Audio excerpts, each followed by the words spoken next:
Yeah, I mean, that is such a common question that comes up.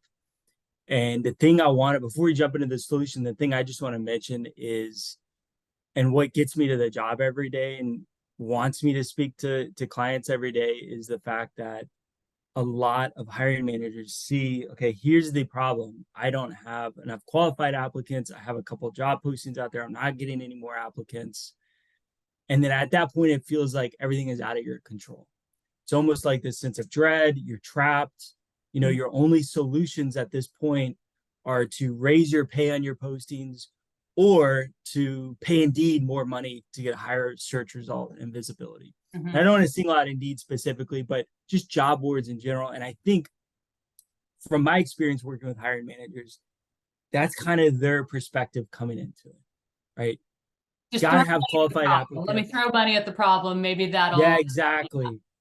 And I'm here to say it doesn't have to do with pay. In fact, I'm going to just say, even if you don't offer the highest pay, you still have a really great chance at landing that quality hire. We just have to make a few simple steps and kind of expand upon what you think the job seeker perspective is.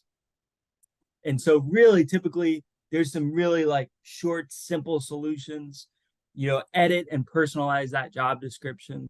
What do job seekers want to know? They want to know when they're looking at postings, what am I going to get for the job? And typically that's pay and that's benefits and perks. And then the second thing they want to know is, am I qualified, right? Is there requirements? Are they clear what the requirements are on the job posting? So it's really those three things. It's pay, it's adding perks, and it's adding qualifications and requirements to the job description. So they know, okay, if I do apply for this, it's worth it. It's worth my time because there's perks, there's pay. I can see this is a really great place to work. And the second thing they learn is from most job seekers, they're not going to hear back from every single employer for that phone interview. In fact, I think they only hear back from on average about 70%. If I may be incorrect on that exact figure, Desiree, but it's a lot of employers they don't hear back from. Yeah, that sounds about right. Yeah, I mean, in their head, they're thinking, I know because I still remember when I applied to Career Plug and it was, I have work at my day job, I have a couple breaks, I have lunch.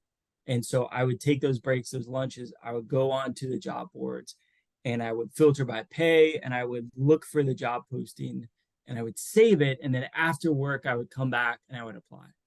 So most job seekers won't have that time to just sit there and apply and research jobs, right? They're making those decisions in a few seconds.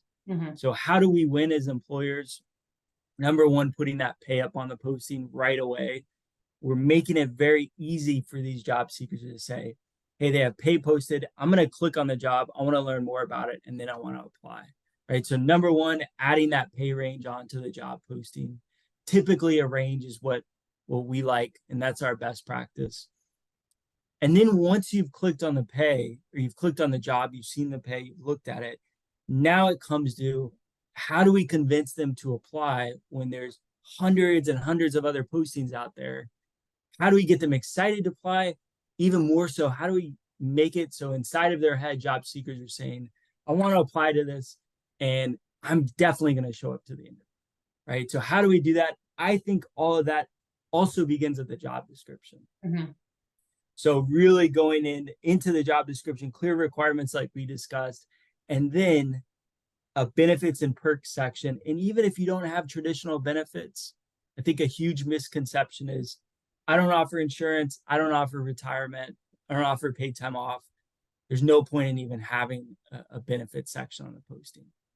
But if we can add more perks, it will tell the average job seeker, hey, this is a really attractive workplace, you should apply to it. And so just by doing those three simple things, you're going to differentiate yourself from 90% of the employers out there because you have pay listed, you have clear requirements, and then you have that perk section. And I would always start those conversations with looking specifically at the job posting because I find that's the first step, that first opportunity.